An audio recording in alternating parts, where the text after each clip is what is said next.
They said, you know what? I got a boy. You got a boy. How about we boil your son today and eat him, and tomorrow we'll boil mine. So the first lady says, well, you know, that's going to keep us alive. Okay, let's do it. So she kills her son. They partake. Okay, so they've resorted to cannibalism. That's how much gloom and despair there was in this situation. And then what happens is the second lady says, I'm sorry, I'm not going to kill my son after all. So that's what brings this lady to the wall, and she's hollering up at the king to tell him exactly what's going on. Okay, I don't know about you, but that would I can't imagine. I cannot imagine how bad things could be. But this is what was taking place. So if we talk about despair, this was truly despair. The definition of despair is the complete loss or absence of hope. No hope. Nothing.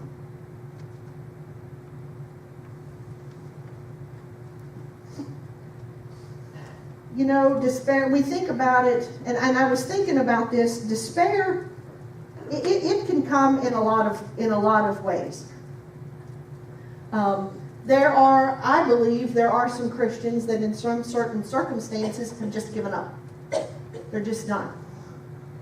Whether it's a situation, whether it's something, it's one of them things they've packed way so far down in their heart, and they figure, ain't no getting over it, I'm just going to heaven with it. Well, no, we can't be like that.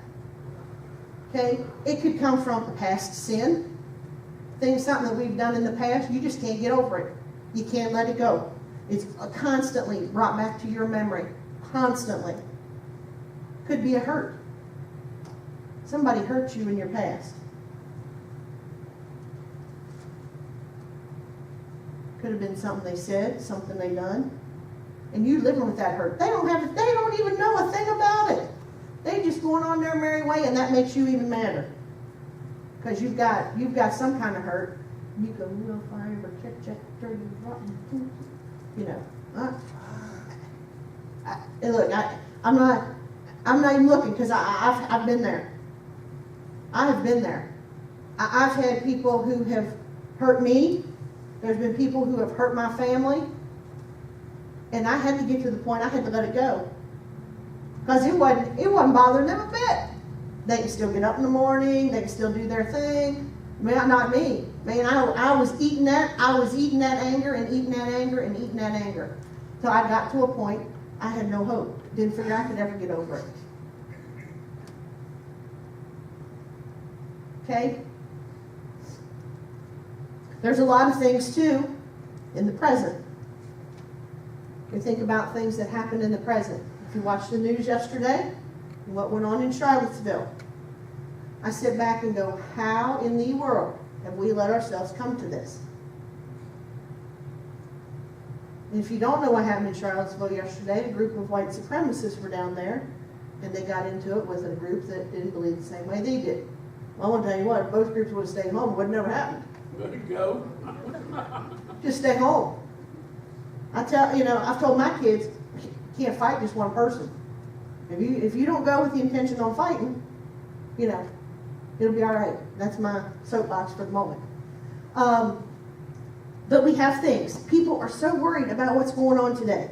They seem to be so focused on what's going on that they can't even, I'm not even leaving my house. I'm not going anywhere. I'm afraid. Again, we go back to fear. See, all these things, they connect. They don't leave. I ain't going anywhere. Things are just too bad. Oh, the future. Oh my goodness, the future. What happens in the future? I don't know. Guess what? My heart's right. I know where I'm going. It's all good. Again, I might have to live in this world, but I'm not of this world. So things for the Christian should not be to the point where it's so gloomy and we have such despair that we can't even live our Christian life like we're supposed to. There's things we got to get rid of it. We shouldn't have a lack of any type of a vision. Romans 15:4 says, "For whatsoever things were written aforetime were written for the learning, that we through patience and comfort of the Scriptures might have hope." Scripture brings us hope. Seeing all the things that God has done in His Word should bring us hope. 1 Peter 1:21 says, "Who by Him do believe in God, that raised Him up from the dead, and gave Him glory, that your faith and hope might be in God." Hope. Gosh, we have to have hope. We got to shed the despair and grow in hope. And the last one, and I'm meddling now, and that's complacency. Hey, these guys were very content to sit there every day, I'm sure. I'm sure they probably had a nice little comfortable spot. They could just relax, just hang out. They might have had a padded seat. Said, it's nice here. I'm just staying. I'm hanging out. It'll be fine. We're too old. We've served our time. Let the younger lepers go out and get stuff and bring it back. We just sit here. Okay, you get complacent. These 4 lepers were at a point where they had no choice. They had to take action. 2 Kings chapter 7, verse 3. It says, "Why sit here till we die?" We can no longer be complacent to just sit and let ourselves die or let other people die.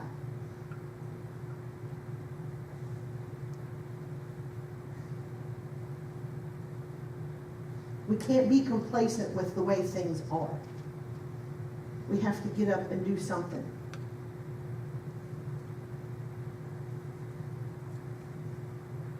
These things that the lepers had to get rid of. They had to get rid of fear. They had to get rid of doubt. They had to get rid of despair. And they had to get rid of complacency. I don't know that I could categorize these 4 as to say, ooh, this one's the most important, or ooh, this one's the least important. No, I think they're all very important because I think they go hand in hand. Because I think when we get to the point again where we have fear, then we'll have doubt. And when we have doubt, then we have fear. And then we get into despair because we go, oh, nobody cares. And then we get to the point we're complacent. Well, been like this for 5 years. Why should I change now? I can just sit right here. Okay? No, there's more to do. There is more to do. There is more God has for you to do. There's more that God has for this church to do. Yes. Amen.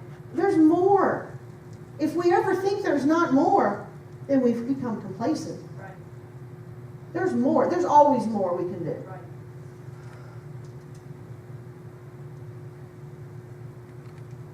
And so this morning, I want to encourage you to just think about what is it that you need to shed to grow. There has to be something. You know, a lot of times change is a hard thing. A lot of people associate change with loss. But change can also be for the gain. Change can be a good thing. And I'm talking personally, change is a good thing. Hey, every now and then, ladies, you got to get a new haircut. It's change. You got 50 dresses in your closet, but you got to get 51. It's change. It's a good thing. Guys, you get tired of that car, what do? You go buy a new one. It's change. It's a good thing. Not all change is a bad thing. Unless you go so far in debt for the car you can't get out. But that's okay. You know, shedding things should be a natural process in our spiritual life. It is a personal choice. I can't make you. Pastor Neff can't make you. Can't nobody make you do it. It is a personal choice. I got a little story for you. Reverend Glass. Now, Reverend Glass was a big time preacher. Okay, mega church preacher. Well, he died and went to heaven. He got to heaven, and Peter was there to welcome him at the gate. And he handed, "Come on in, Reverend Glass. Glad to have you here." He handed him a wooden staff and put a little terry cloth robe on him. Reverend Glass just strutted through heaven, thought he was something big. Minutes later, taxi driver dies. Arrives himself at heaven's gates. He didn't look like much. Had holes in his pants, old dirty shirt, not real well shaven. Peter said, "Hey, I don't think your name's here." Well, Peter starts going through the book. "Oh, my George, your name is here. Well, you just come right on this way." So he takes the taxi driver, and he gives him a golden rod, puts the finest robe on him. I mean, it sparkled. It was like that white pearly color, you know, some of these Cadillacs have. It was that white pearly color, finest of material. Reverend Glass overhears the entire conversation, sees what's going on, immediately comes over, says to Peter, "Apparently you do not know who I am. I am a world-renowned preacher. I've been in the biggest churches. I've preached 1,000,000 sermons. Don't you know who I am? And all I got is this wooden staff and a terry cloth robe that I could have got at any holiday." Peter said, wait a minute. It's simple. He said, when you preached, people slept. When the taxi driver drove, people prayed. It's all in results.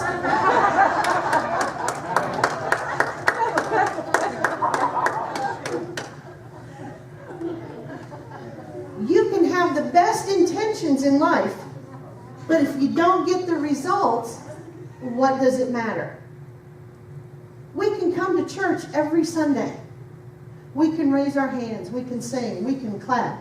But if we leave these doors and we are the same way, if we have fear, we have doubt, we have the despair, we have the complacency, what good did it do? We just came and we were just here. This morning, I'm going to ask for just a few minutes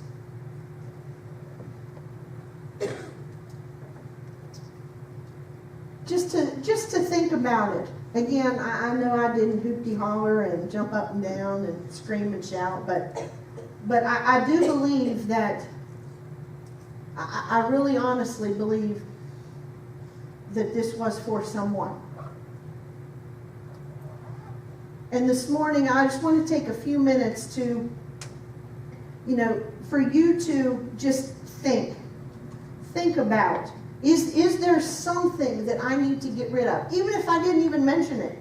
Something that's tucked way down deep in that closet of my heart that I ain't going to get one more thing in. So even if God did try to do something, ain't no room. There's no room because I've got so much junk in there. There's no room for anything good. And this morning, because I don't want anybody to leave here this morning and not to get rid of it. Not to get rid of something. You might go, whew, I got so much stuff, I'll be here all day. Well, I ain't got any place to be. It's my heart is with people. And I can't say that I didn't used to feel that way. I used to think it was all about me. And if you got an issue, get over it, everybody else does. Okay, that was my mentality. But it wasn't until I started to see, I have no idea what people go through every day. I don't have any idea. I don't know what happens when they go home. I don't know what happens when they go to work. I don't have any idea. And to say, get over it. Well, you know what? If I turn that back on myself, there's a lot of things that I haven't gotten over. So I know there, as time goes on, I think my heart for people gets a little bigger. Because we've all been there and done that. And this morning, I don't want anybody to leave here this morning if you have something and you just go, I just got to get rid of it. I just got to. I got to get rid of it. I know God has called me or God has told me to do something, and I've kept putting him off and putting him off and putting him off because I'm either afraid, I don't believe he can do it, whatever it is. Today is the day.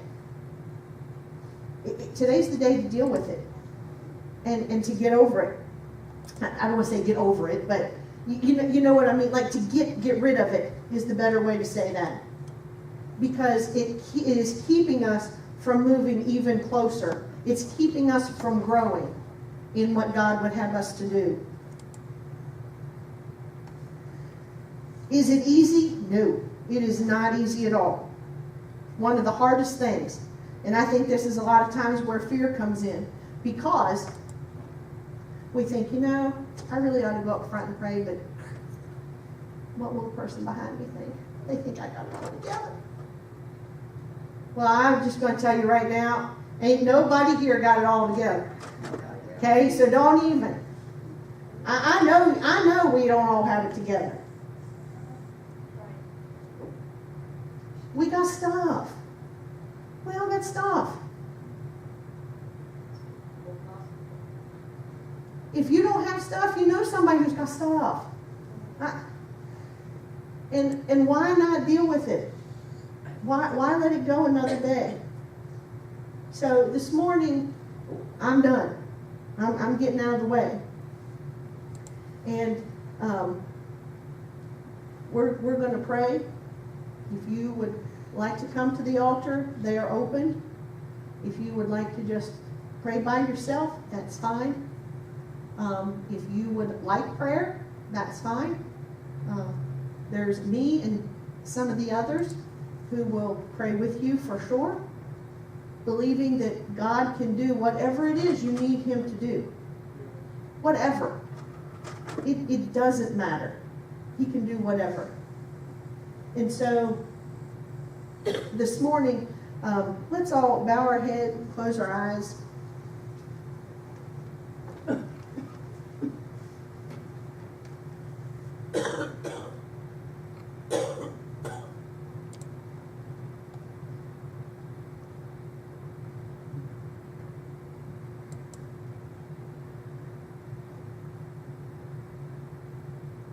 Dear Heavenly Father, just thank you this morning. Lord, we thank you for your word. We thank you for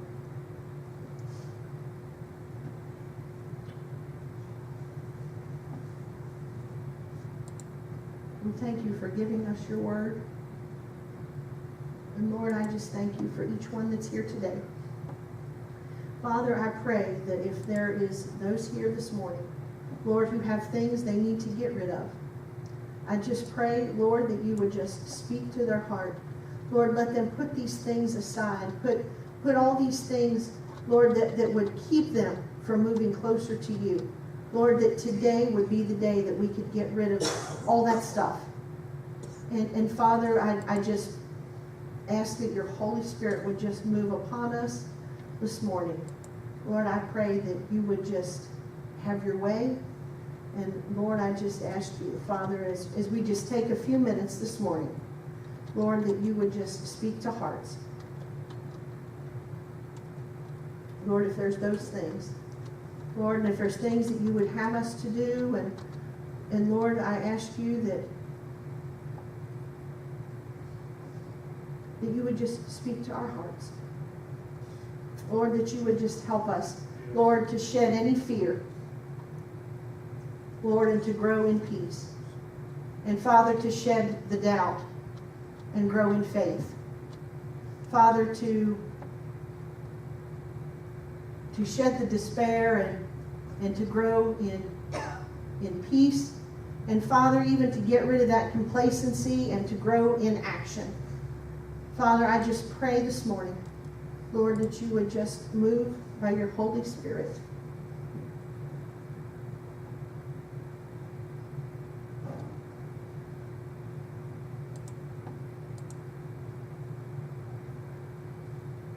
If you have something this morning, please feel free to come.